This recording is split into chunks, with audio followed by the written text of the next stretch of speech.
Fala pessoal, tudo bem com vocês? Professor Jonathan mais uma vez por aqui, iniciando mais uma aula do nosso canal. E hoje nós vamos fazer a correção do PET do sexto ano relacionado à terceira semana.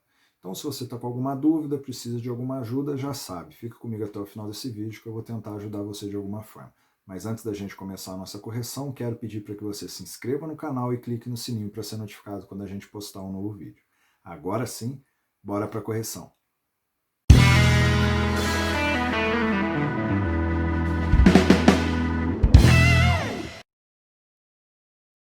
Iniciando a nossa correção, a atividade número 1 pedia que vocês assistissem vídeos, né, para poder depois responder essas questões.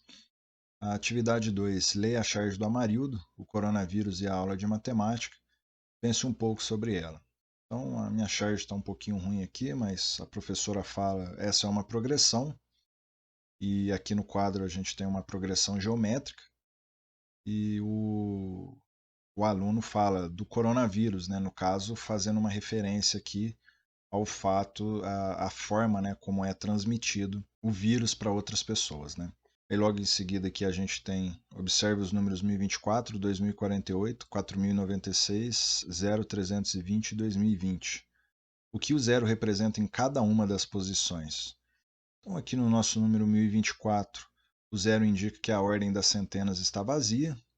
O mesmo acontece no 2048 e no 4096. Nesses três primeiros, o zero indica que a ordem das centenas está vazia. Aqui no 0320, esse zero aqui é um zero inútil, né? Tanto faz quando a gente está falando com a parte inteira do número, né? Tanto faz você ter zeros à esquerda, que isso não vai mudar absolutamente nada. Então aqui com o zero nós temos o número 320 e sem o zero nós também temos o número 320. Então esse primeiro zero aqui indica que nós não temos nenhuma unidade de milhar, porém ele é desnecessário. Este outro zero representa que a ordem das unidades está vazia. E no 2020, os zeros representam que a ordem das unidades e centenas também estão vazias. A letra B, onde podemos posicionar o zero? Por quê? Então a gente pode posicionar o zero em qualquer lugar do nosso número. A gente só tem que tomar cuidado que, conforme eu já falei na atividade anterior, o zero à esquerda ele não tem valor, né? Então você colocar 0,32 ou apenas 32, a gente está falando do mesmo número. Né? Não há necessidade da gente colocar o zero do lado esquerdo do nosso número. Agora, quando a gente vai falando da nossa parte decimal, que aí a gente vai ver mais para frente aqui, quando a gente estiver na nossa parte decimal, aí o zero à direita é que não tem valor. Mas aí a gente vai chegar lá e aí vai ficar mais fácil de explicar. Então, onde podemos posicionar o zero? Aonde você quiser. O único lugar que onde você quiser e quando você quiser indicar que aquela ordem está vazia, obviamente. Né? Então, é só lembrar que o zero à esquerda não tem valor e na parte decimal o zero à direita também não tem valor. Na atividade 3, pense um pouco sobre. Se estiver difícil responder, pesquisa na internet. Por que alguns números têm vírgula? Que é bem fácil, né? O intuito da vírgula é separar a parte inteira da tua parte decimal. O que, que isso quer dizer?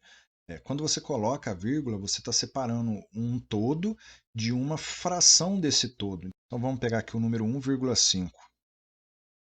1,5 tudo aquilo que está à esquerda da vírgula indica quantos inteiros nós temos e à direita da vírgula nós temos aqui uma fração do inteiro. Então, o que o número 1,5 nos mostra? Que nós temos um inteiro e nós temos 0,5 inteiros. 0,5 é a mesma coisa que meio, né? Que é a metade. Então, 1,5 por exemplo, 1,5 chocolates. O que isso significaria? Que você tem uma barra de chocolate inteiro mais metade de uma outra barra igualzinha à sua. Né? Você tem apenas a metade dessa barra. Letra B, é adequado a vírgula ficar na frente da casa das dezenas ou das unidades? Então, isso daqui é uma regra que não se pode mudar, né? É sempre na frente das unidades, nunca na frente das dezenas. O intuito da vírgula é separar a parte inteira. E a nossa unidade não é inteira? Então, toda vez que você tiver um número e precisar colocar a vírgula, sempre vai ser após a ordem das unidades. Letra C, colocar a vírgula em posição diferente no número muda o valor numérico? Por quê? Com certeza, né? Muda sim. Vamos pegar aqui um exemplo, 12,5. O que isso quer dizer? Que nós temos 12 inteiros mais a metade de outro inteiro, correto? Agora vamos mudar a vírgula. 1,25. Mudou completamente, né? Agora nós temos só um inteiro e 25 centésimos de outro inteiro. É como se a gente separasse, é como se a gente pegasse esse outro inteiro, dividisse em 100 partes e pegasse 25, né? Então é totalmente diferente desse primeiro caso aqui. Então agora na letra B, mudou alguma coisa referente ao zero?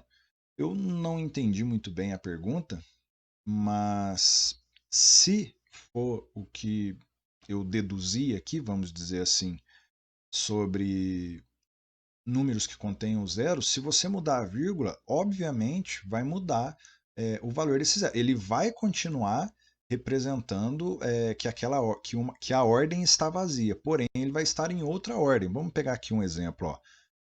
1024,3. Um exemplo qualquer. Esse zero ele está na ordem das centenas, correto?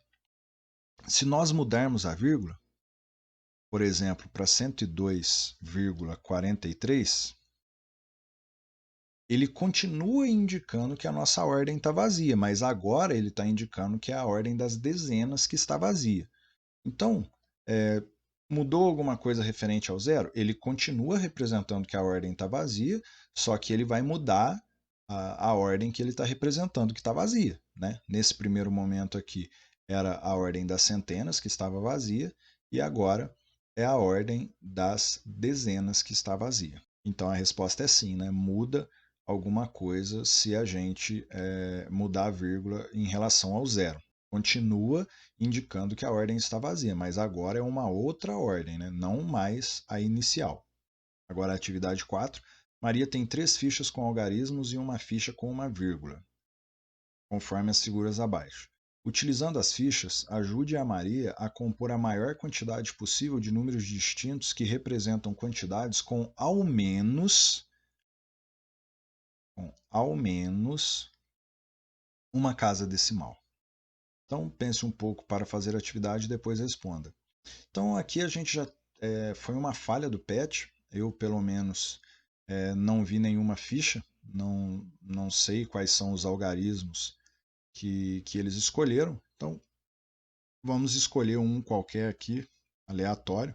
Vamos escolher uma cartinha aí para o 5, uma ficha para o 5, uma para o 7 e uma para o 9. E também uma cartinha, uma ficha para vírgula. Então, quais números que nós poderíamos fazer representando, aliás, quais números a gente poderia fazer utilizando, né, essa regra que nos foi dada aqui no problema. No caso, qual que é essa regra? Que os números que nós fizermos tem que ter pelo menos uma casa decimal.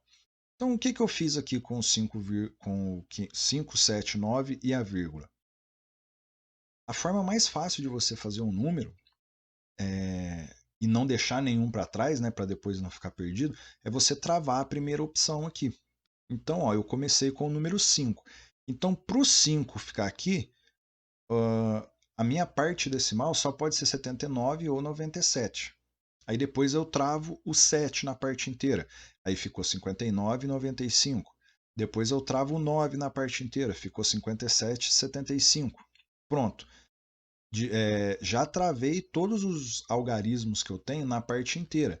Então, como ele quer pelo menos uma casa decimal, então a gente pode colocar 2 números na parte inteira e deixar apenas um na parte decimal. Então, o que eu fiz aqui? Eu deixei o 57, ó, mais uma vez eu travei o 5, então ficou 57,9, depois eu troquei o 9 com o 7, ficou 59,7. A mesma coisa com o 7, a mesma coisa com o 9. E por fim, Como precisa ter apenas uma casa decimal, a gente ainda pode escrever 5,7, 5,9, 7,5, 7,9, 9,5 e 9,7. Então, a letra A, será que todos os números que você formou são realmente diferentes? Se com estes algarismos que eu escolhi, sim, todos os números que estão aqui são diferentes. Letra B, todos satisfazem o que foi pedido no enunciado? Sim, todos eles têm pelo menos uma casa decimal. Quantas unidades, dezenas, décimos e centésimos tem cada um deles? Então aqui eu tive que escrever todos os números, né, que eu coloquei. A parte inteira é sempre aquilo que está à esquerda da vírgula, então ficou lá 5 inteiros, 7 décimos e 9 centésimos. A título de informação, caso alguém tenha alguma dúvida, vamos pegar aqui um número qualquer, 123,456. Aqui, ó, do lado esquerdo da nossa vírgula, que é a parte inteira, é o que a gente está acostumado. Unidade, dezena, centena, unidade de milhar e assim infinitamente. Para o lado direito da nossa vírgula, aí nós temos décimos, centésimos, milésimos e continua. Depois tem décimo de milésimo, centésimo de milésimo e continua milésimo de milésimo, que aí a gente também chama de milionésimo. Mas, enfim, para essa atividade aqui, nós vamos precisar apenas até os centésimos, né?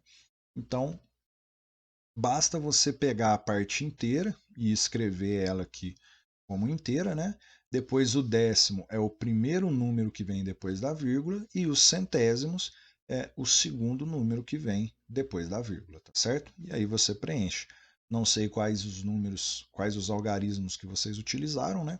Mas eu acho que ficou bem explicadinho no exercício anterior como escolher, como conseguir fazer todos os números possíveis. Depois, na letra D, encontrou 18 números distintos? Se não, pense mais um pouco. Sim, nós encontramos 18 números, né? Conforme eu havia mostrado ali. Letra E, coloque os números encontrados em ordem numérica. Se essa ordem numérica quer dizer ordem crescente, aqui está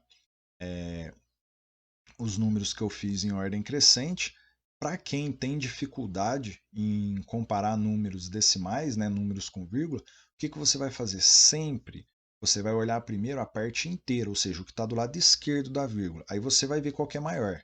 Caso essa parte seja igual, aí sim você começa a comparar décimo com décimo, centésimo com centésimo, até saber qual que é maior. Então aqui, por exemplo, 5,7 e 5,79. A parte inteira é igual, 5 e 5. A parte decimal, 7, e aqui é 7 também, né? Aí depois eu tenho que ir para o centésimo. Quando não tem nada, a gente pode colocar um zero. Lembra que colocar o zero não vai mudar absolutamente nada? Então, a título de comparação, a gente poderia colocar o zero aqui, aí a gente ia ter 0 e 9. Qual que é menor? O zero. Então, o 5,7 vem primeiro, tá certo? Na letra F, escreva cada número encontrado por extenso. Aí eu coloquei aqui todos esses números escritos por extenso. A dica que eu tenho para dar para que vocês não errem essa escrita é a seguinte: você vai falar a parte inteira primeiro.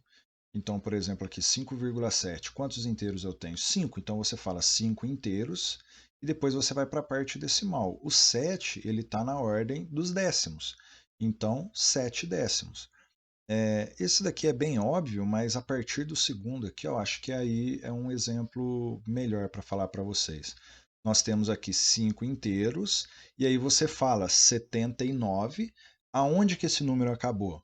O 9, que é o último algarismo, ele está na ordem dos centésimos, não é? Então nós temos 79 centésimos. Tá? Então é só escrever a parte inteira e logo em seguida falar a parte decimal, tomando esse cuidado que eu falei, né? Tem que tomar cuidado para não confundir. Por exemplo, 79 décimos, isso já é outra coisa, tá? Então, vê qual que é a ordem que a sua parte decimal acabou, leia o número inteiro e diga essa parte, tá bom? Diga essa ordem, aliás. Letra G, o que devemos observar para saber se dois números são iguais? Primeiramente, a gente tem que olhar a parte inteira, né? E caso a parte inteira seja igual, aí a gente vai começar a comparar a parte decimal, aí compara décimo com décimo, centésimo com centésimo, milésimo com milésimo, e assim sucessivamente, né? Depende de quantos algarismos vai ter o nosso número. E caso todas as ordens que você comparou sejam iguais, então esses números também são iguais. Então essa foi a correção do nosso PET da terceira semana do sexto ano. Qualquer dúvida que vocês tiverem é só escrever aqui nos comentários que o mais breve possível eu respondo para vocês. Gostaria de pedir que vocês deixassem um like no canal para dar aquela força e logo logo eu apareço com novos vídeos para vocês, tá certo? Então é isso, muito obrigado, até a nossa próxima aula.